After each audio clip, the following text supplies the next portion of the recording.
All right, we're starting. We're all chillaxed. Hi, I'm Malcolm Nance. Good morning. If you are watching this, what is it, 1 minute late? I am still on a confidential mission overseas in the Eastern Hemisphere. And as you can see, I'm in travel mode. And if you are watching this, you are watching the Black Man Spy U.S.-Iran Warcast Day 143. Who'd have thought we'd be here? We have actually now been at post-war war longer than the war, because the war was 40 days. And now we've been in this tit-for-tat, negotiating crisis, not in a crisis, for 103 days. And it apparently, on the basis of the fact that I spent yet another night, because I'm really close to real time. I'm 1 hour off because I'm like Jacob. I'm in Central European time. And let me tell you, I get calls from every news broadcast program in the world at 1 in the morning. So the United States and Iran, if you have not heard about it in the last 3 days, we are at war again. We have stepped up the Professor Robert Pape escalation ladder, or as I like to call it, the cycle of stupid steps, where we do one cycle of stupid, we step up, do another cycle of stupid, we step up, and we are in this cycle of idiocracy. So that being said, that is what's going on. The United States and Iran last night traded blows between each other again. The Gulf states again were pummeled by Iranian ballistic missile and drone attacks. And it is just nasty out there. It is just horrible, bad, terrible, awful things going on there. So that being said, what can we do? All we can do is report it to you what is happening. So to help with that reporting, we have Jacob Carswell, who is a professional relaxer. From what I can tell, sitting, probably has the grill going right there, is already on his Not third yet. shot of aquavit. No. Coffee. Coffee. I've been knocking that down too. This is not IKEA. This is not IKEA, by the way. Oh, okay. That's good. Not IKEA. I'm glad to have it. He's a Danish intelligence officer extraordinaire, who has spent an inordinate amount of time in the Middle East and has his combat experience there. Then Wajeeh, the gay lion. Wajeeh, Mario Nawafal wants me to tell you that he wants you. And he said he was on with you at one point somewhere. And he said, yeah, he's on your show. And I was like, yeah, I'll send him over your way. So Wajeeh, the gay lion, hailing from Minneapolis, Minnesota, who is a Saudi, has a Gulf states geopolitical expertise. Even though he is not one of the spies of this show, he is an expert in his field, and his insights have always been valuable. So guys, welcome to the war. And I think we need to take a vote. I think we need to take a vote to determine if we should reset the clock back to the beginning of the fighting a week ago and go day war 1.0, 2.0, 3.0. Even if there's like a mini half day, we could go 3.5. All I know is that this does not feel like any kind of ceasefire or peace that I've ever seen. So you let me know what you think about that. And first, let's do still waiting to get to 1,000 followers. We're at 700. And let you know that we're going to check our coffee cups, because it's the middle of the afternoon for me. And like Jacob, I'm knocking down triple espressos at this point, because I got to stay awake after being awake all night. I had to get up early at 7 in the morning. I never sleep past 3 in the morning, except when people are waking me up where I can't go to bed till 11, and then people wake me up at 1, and I have to watch the exchange of ballistic missiles till 3, then I pass out and wake up at 7 in the morning or 6 in the morning, and then have to start my day again for the meetings and things that I have to do. Wow, yay, this is fun. It's not fun. And as much fun as we have on this show, ladies and gentlemen, things are getting mercilessly serious. I think things are bad in the way of bad, and I cannot see a climb down out of this. Yes, Trump tacoed on his 20% of all your cargo tariff. That gave us a great and funny Taco Tuesday, and that led us to Nacho Thursday, Nacho Wednesday, and now we're on Thursday, and now it's Threatening Thursday because, of course, Trump started talking out of his ass, and he started a whole series of threats that I'm going to wait for us to talk about those. So, Jacob, hello. How's things going out there in Jutland? It's going good. Fantastic summer. I see. We I have. smell the grill. I moved I to the smell the grill. shade. Usually we don't sit in the shade in Denmark because we don't get that much sun. But it's actually almost 30 degrees Celsius here, That's which almost is 100 rare. degrees. Which Yeah. is rare. Well, all So of yeah, Europe is I'm getting enjoying the summer. Yeah, and following what's going on. Well, I'm not at the beach and so on. yeah. Well, Eastern So Europe and yeah, Central Europe they have been having a heat wave, but it just sort of broke today. So we have temperatures in the high 70s.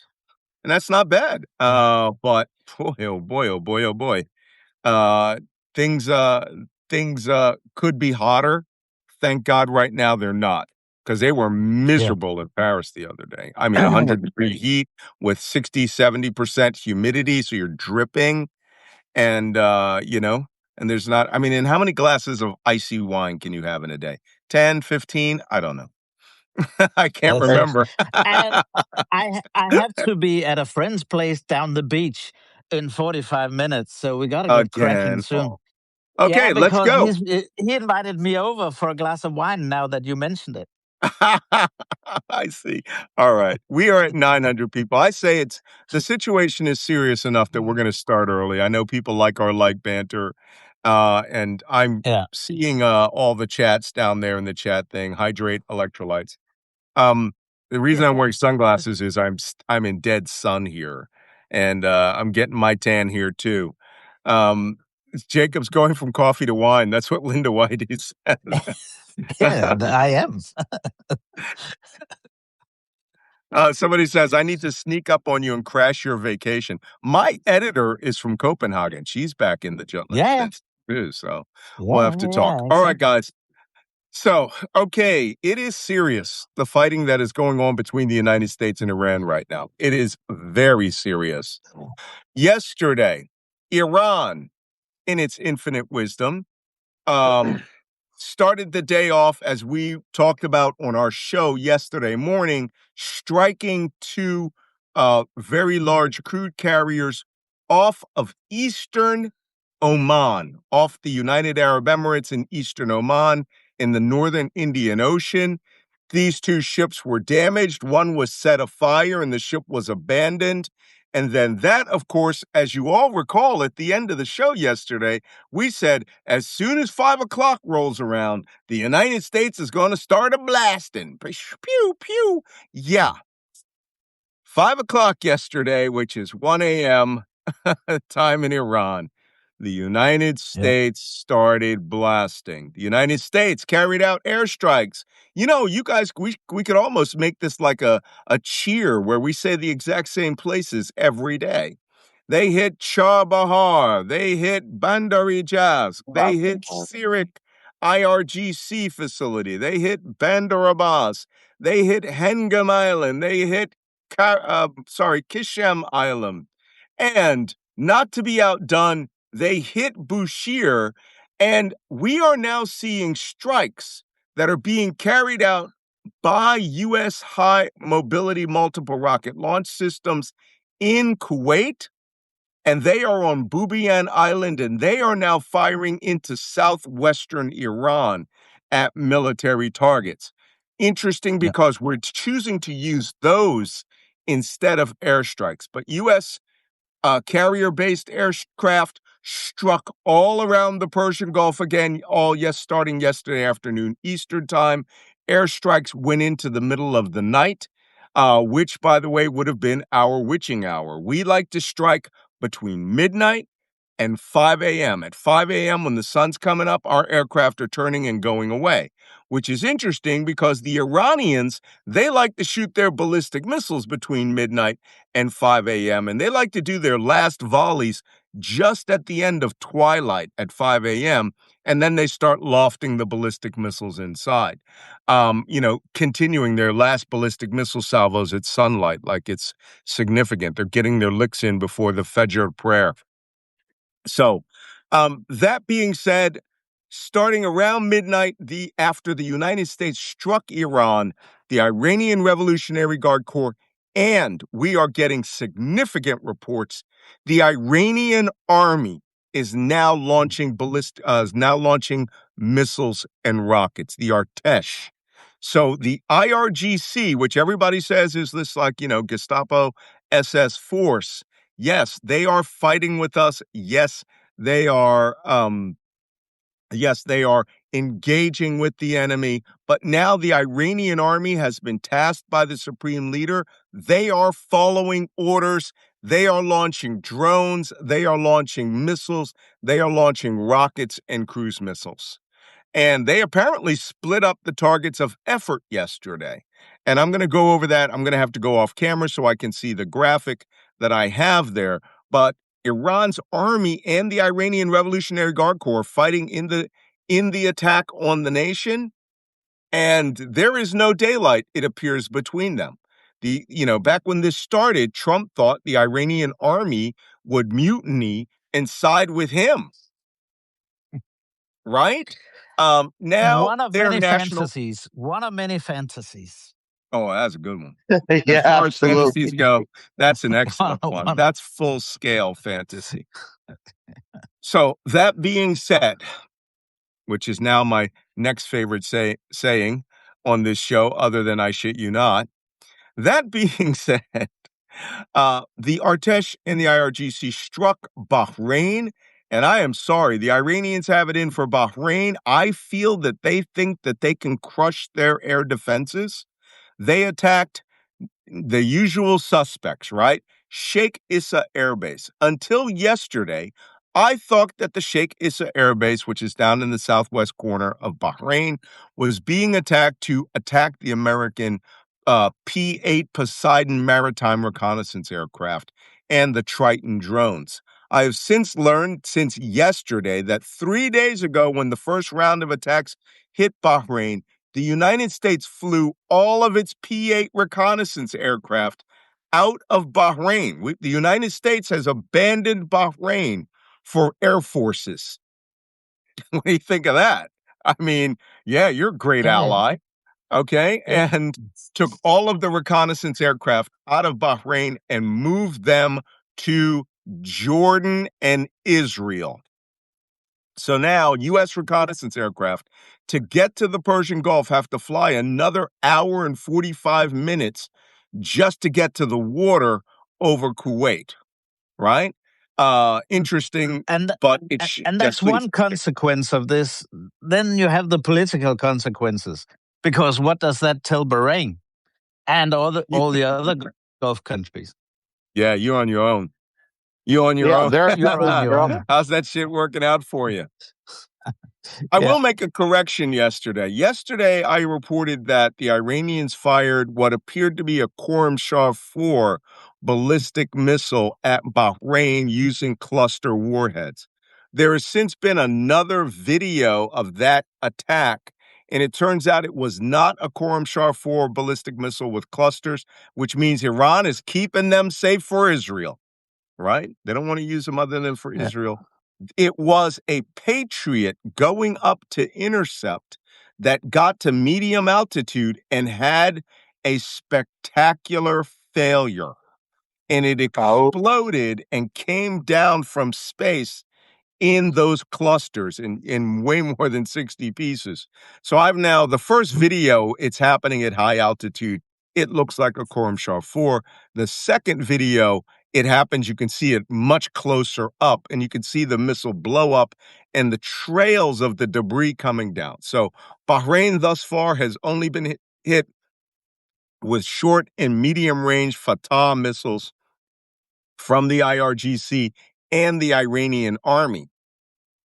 Now, since Sheikh Issa Air Base has been hit, the ports in Manama, Bahrain, where they still have seaport, that's been hit. But what are they hitting at Sheikh Issa now that the U.S. reconnaissance aircraft are going down?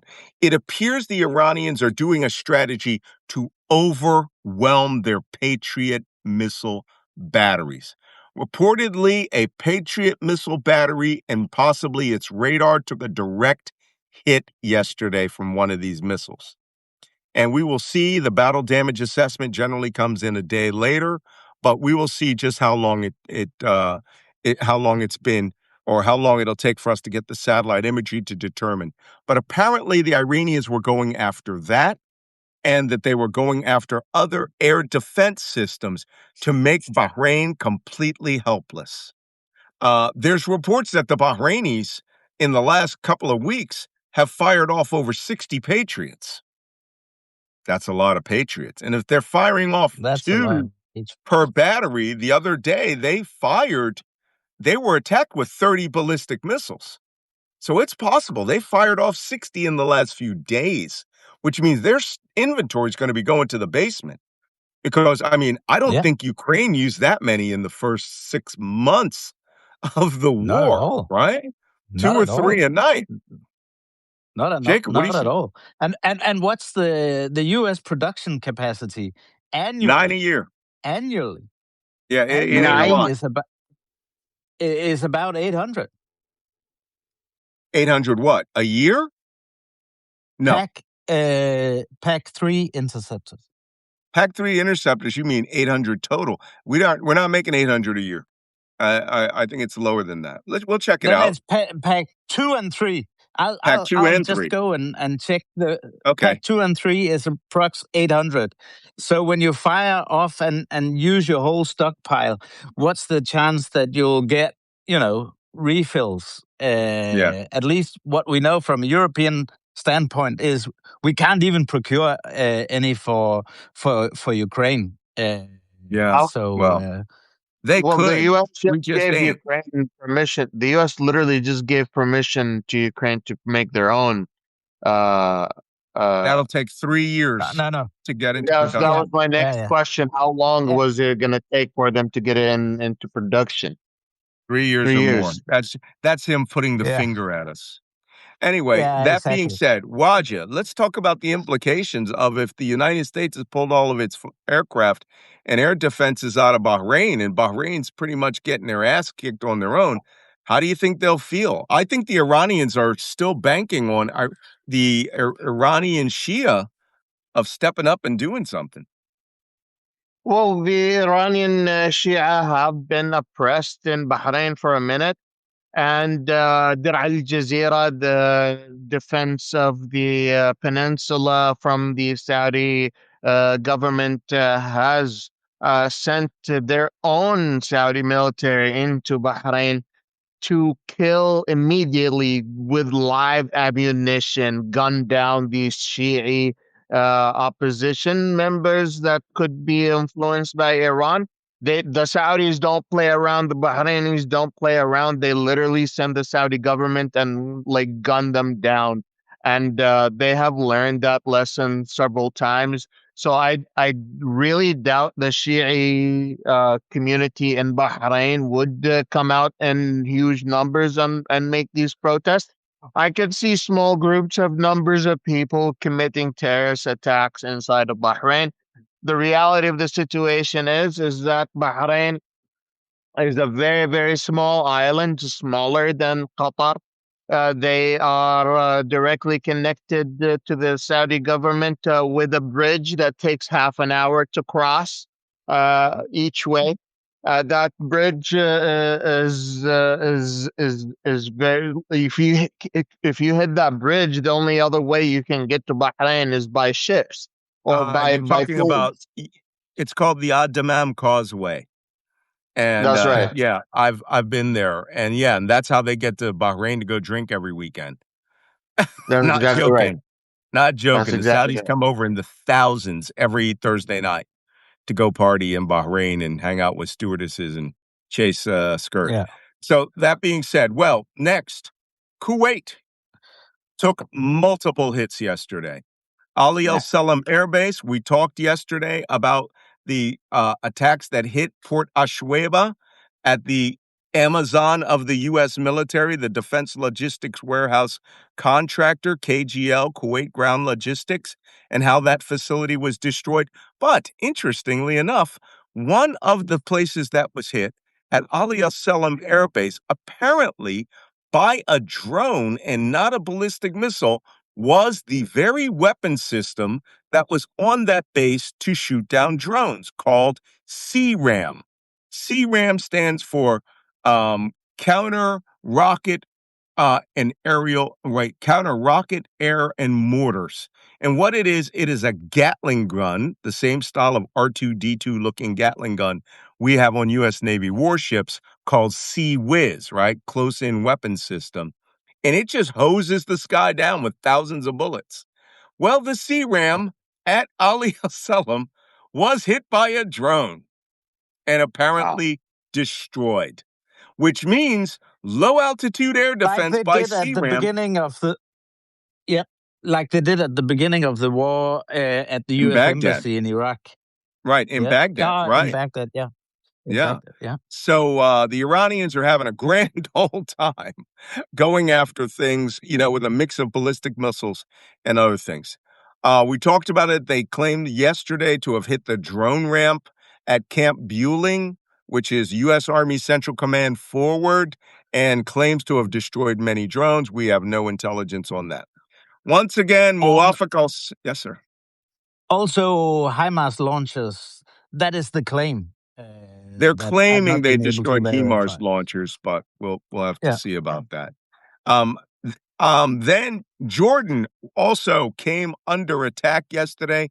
This time, we don't have any video of ballistic missiles bouncing all over that base. They're still assessing the damage from yesterday. So Jordan, Kuwait, and Bahrain were struck yesterday. The day before, Qatar, U.S. Central Command headquarters forward was struck. And we do have confirmed imagery that it was an aircraft maintenance facility that was struck there, blown out by a drone or a ballistic missile. Okay, Regarding that Central means Command, I have a question. hmm, We got a report saying that the U.S. officially will be moving Central Command from Qatar to Israel. What's the timeline on that? Do we know? no, and I haven't seen an official report of that. I've just seen that the talk is they're going to move it. And, that's Pete Hegseth, what's that? Ambassador Huckleberry or whatever his name is. That's their big thing, right? Huckabee. They want to be with the Masada, right? They want to be with, the Jewish fight with the Israeli fighters. Okay, more power to them, but you will lose your allies in the Gulf states. And, and now we're having this tiff with Donald Trump's and the, Benjamin Netanyahu, so I don't see how that's going to play out. Give me one second. We're going to shift to the political news. The combat news is going to be the same every day now. Just The only combat other, news. Two more things. are you going to talk about that The hospital? Iranians. No, the Iranians also struck a crude carrier in the Basra port. Oh, when did that happen? Where they this morning, and Iraq has stopped all plans to ship oil out of the strait. They're going trucks across Iraq to Syria, right? Now Yeah, all those Iraqi yeah, and truckers can start making buku money, you know? yeah, Why take the but risk? but it won't replace those millions and millions of barrels. And the thing is, you will know that the Iraqi PM has I just knew been you were in going to say Washington. this. Yes, Ali Al-Zaidi. Exactly. So there is no surprise at all because the Iranians didn't want him to go, and he went nevertheless. So that is why they struck the oil facilities in the Basra port, Well, and first off, he'll have to come back to Baghdad and have a chat with the IRGC representatives in Baghdad. well, Ali Al-Zaidi, the new hipster, young, he's not young, he's in his 40s, prime minister of Iraq, is a dead man walking, as far as I can tell. The Iraqis haven't really, the Iranians and the Iraqi militias and the terrorists, not the terrorists, but the Sunni Muslims, they haven't really carried out any political assassinations in a very long while. I mean, it showed as Iraq had a sign of stability.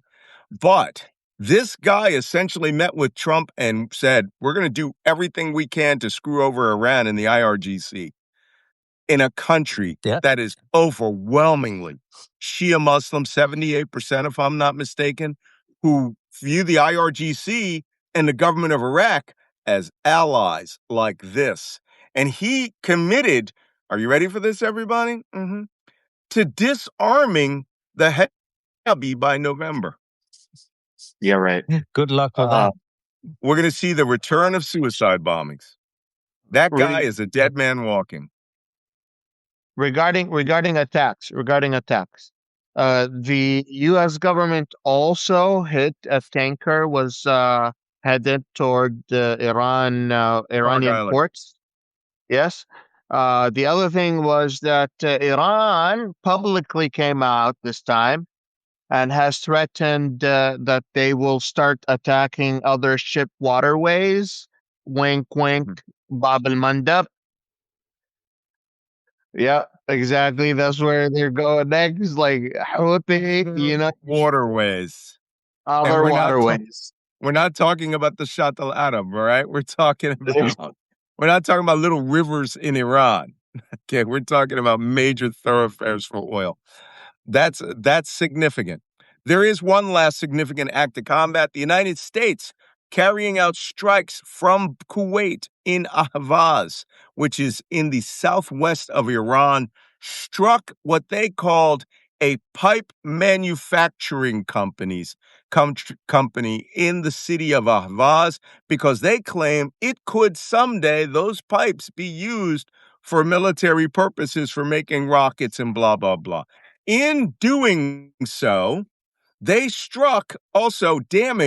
blew out the windows, the hospital to the Ahvaz Children Cancer Center.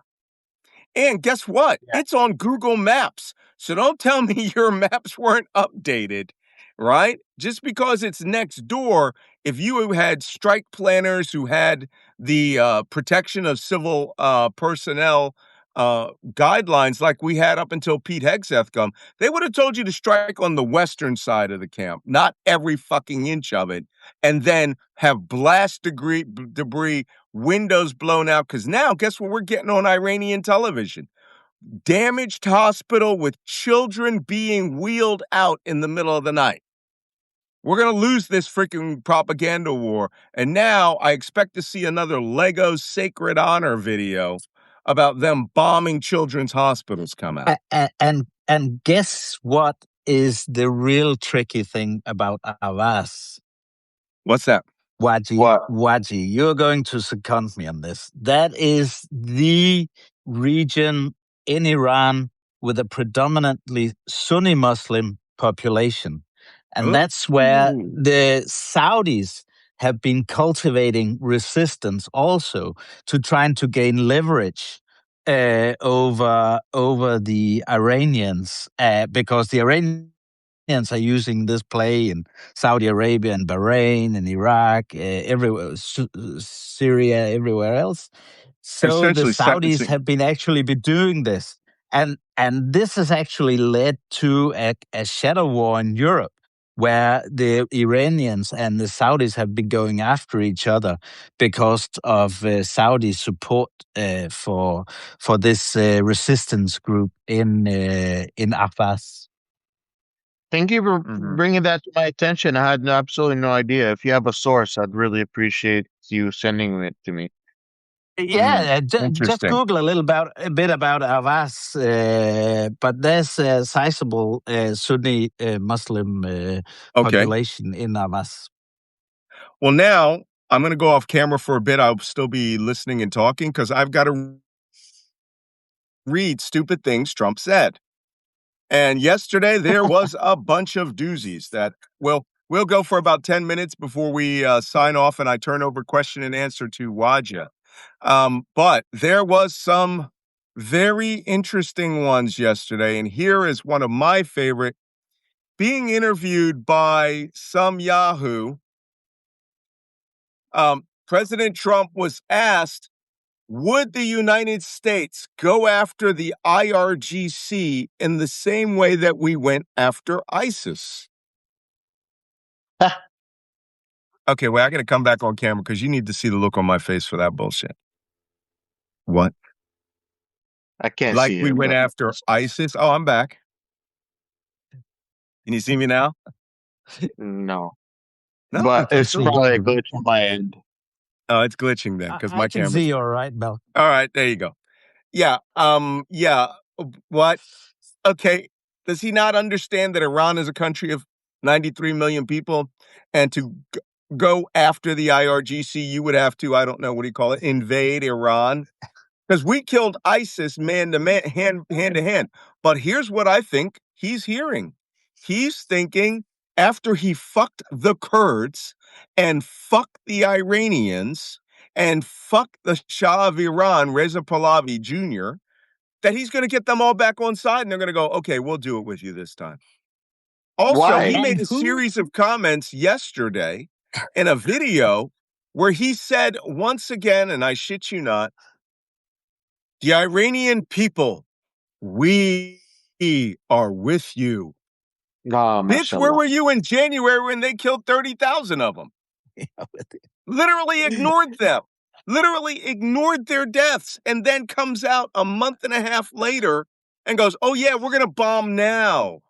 Yeah, with the Israelis. I just want to say one thing, and that is super important to understand. Oh, please hit The me, baby. prime force that defeated ISIS was the Iraqi Shia militia and the Kurds. The Iraqi Heshab-Shabi, the Shia militias from Iran. The same people that support Iran, for heaven's sakes.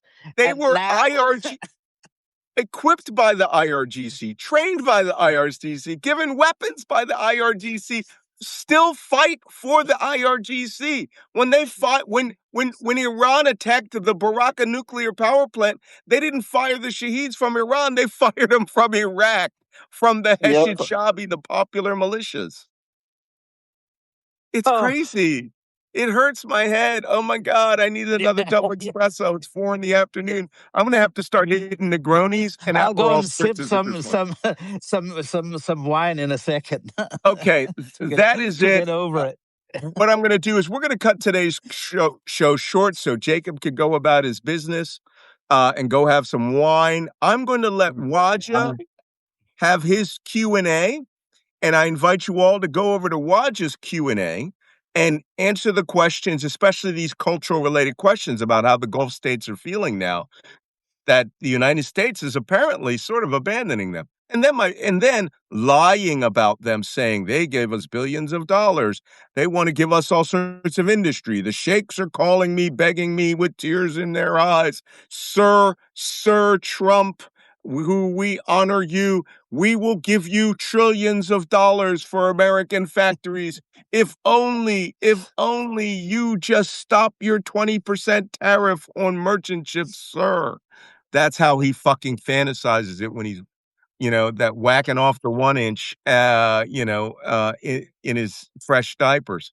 So That is more than enough for one day, people.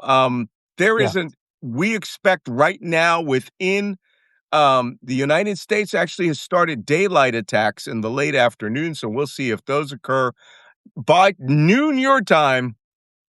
The fighting should be recommencing. And Trump, we are waiting. By the way, tonight is crazy talk time where he gives his state announcement that he's going to nullify the results of the 2020 election for Georgia. And two senators, he's going to claim through executive fiat that they are no longer senators. Motherfucker, meth is a hell of a drug. It's a hell of a Crazy drug, hell of a drug. All right, so we are going to sign off 15 minutes early so Wajeeh can do your Q&A. Yeah. Tomorrow, I have a feeling we're going to be going up another level. Another level of Take nuts. your time in Europe, Malcolm. The boundary watcher in Canada and the U.S. is on fire. The Wait, current what? weather, the boundary water in Canada and the U.S. is absolutely on fire. Literally? The weather, literally, Did somebody the dump weather oil into it? quality. I have absolutely no idea, but it's like same quality weather, air quality in India, same air quality in Bangladesh, Oh my same air quality in Pakistan is literally what we have. I literally spent $400 of replacing my air purifier because I have a Swiss air purifier. Crazy. State of All the right. art. Yeah, take Okay. your time in Europe. Will do. Well, thank you. If you guys have been watching this on YouTube, you are late. You should come over to Substack. But if you haven't subscribed to me on YouTube, press subscribe. You will get this podcast every day. You can watch it at your leisure. You can go back and watch the funny parts, and we have loads of shorts on YouTube. Please watch the advertisements because that's how we earn income. This is how I'm not an MSNBC anymore. This is it. This and writing books. So, and you saw what happened with the book, right? It took 2 years just to get cleared. So you don't make any money when you're waiting for Pete Hegseth to sign off on a book called Black Man Spy. I'm not signing off on that. Anyway, and if you're watching this on Substack, thank you for coming. Thank you for being a Substack watcher. Please, if you can, I'm asking you personally, become a paid subscriber. I appreciate it. It generates the way for me to actually go around and investigate and spend time on this rather than mowing my lawn. So thank you all for coming. Jacob, enjoy your wine. Wajeeh, enjoy your cup of Ovaltine or whatever it is you're going to have. And I'll I'm going do to my drop best. into you. I'll check out your Q&A, Wajeeh, when we're done. So thank you, everybody. See you all tomorrow. See you tomorrow. Bye-bye. See ya.